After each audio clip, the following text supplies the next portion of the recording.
Hey, Joe Cummings from Missoula River Lodge in the lodge today. All of our staff are out. We're pretty busy today, and we ended up canceling a boat because of the weather, so I took the cancellation. Yesterday I fished with two new anglers I'd never fished with before, a beginner that had never caught a trout ever, and another angler that had quite a bit of experience, but there were new anglers. And I thought I'd talk a little bit today about what we want and what we need to succeed. First, we assume that everybody wants to catch a fish. I want to catch a fish. The new anglers want to catch a fish. And to do that, we need to produce a presentation with a fly that a fish will eat. Some are easier to catch, and some are harder to catch. So when we get beginners that have never casted before, we set out one goal: catch one fish. And there's a lot of things that go into that. The fly's got to be there. The fish has got to eat it.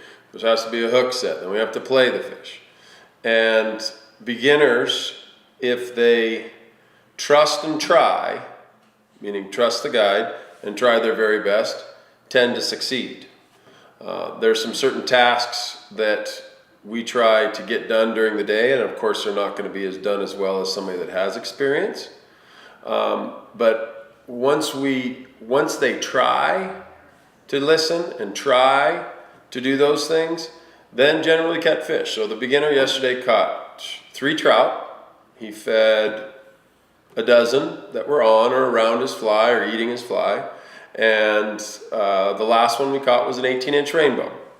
He didn't catch 30. We wouldn't have expected that.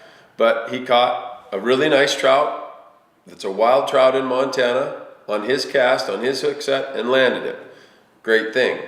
The experienced angler caught a lot more fish, caught a lot of tough fish that take long casts, and caught some bigger fish. He can angle better. But what was so enjoyable about yesterday, for me, because I'd never fished with him, was both of the anglers, regardless of their skill set, would trust me and do what I asked them to do. One of the core things that we try to constantly teach is the flies need to be at a 45 ahead of the boat. The beginner only puts it a few feet ahead of the boat, but he tries really hard to put it ahead of the boat. The back seat puts it a longer distance ahead of the boat at a 45. When trips have gone sour with us, and the fish haven't been caught, and the anglers were decent anglers, when we ask them to do something, they do something else. Fishing behind the boat is one of the absolute cardinal sins of fly fishing. You take 50% of the fish out of the river. So when your guide asks you, please cast ahead of the boat, again and again, please cast ahead of the boat, please cast ahead of the boat, please cast ahead of the boat, and we turn around in the back of the boat and cast out of the back of the boat, then at some point the guide's going to get frustrated because he's trying to get someone to try to do something, to listen and try to do something, and the client's going to get frustrated because he's not catching them. That's where trips try to go sour. So our job is to communicate better to the client, but at some point the fishing guest has to listen and trust. He has to listen to instruction, and he has to trust that we know what's going on. Those trips go great. Yesterday was a classic example of that. A beginner angler, he listened, he trusted, caught fish. An advanced angler, listened and trusted, caught fish. So there's a portion of this game where you come to Montana and it's supposed to be all epic and magical, and you're supposed to catch all these big fish. And the core of that game is the teamwork of the boat. It's a team game. I'm working really hard to get you on fish. You're doing the best you can with the level of angling that you have to put it in the places that I want it.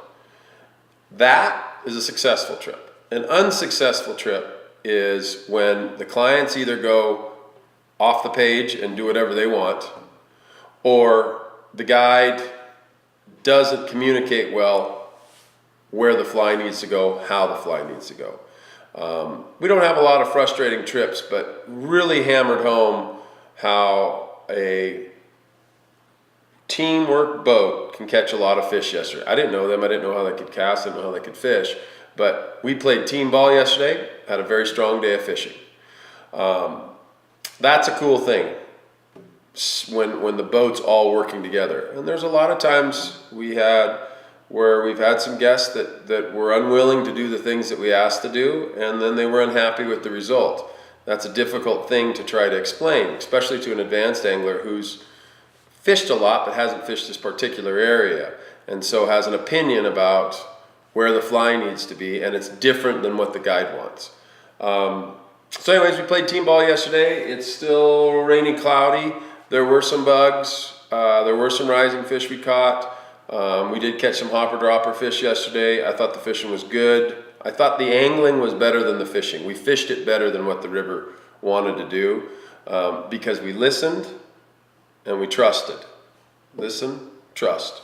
Have a good day. Classic Journey Outfitters, Joe Cummings, Missoula River Lodge.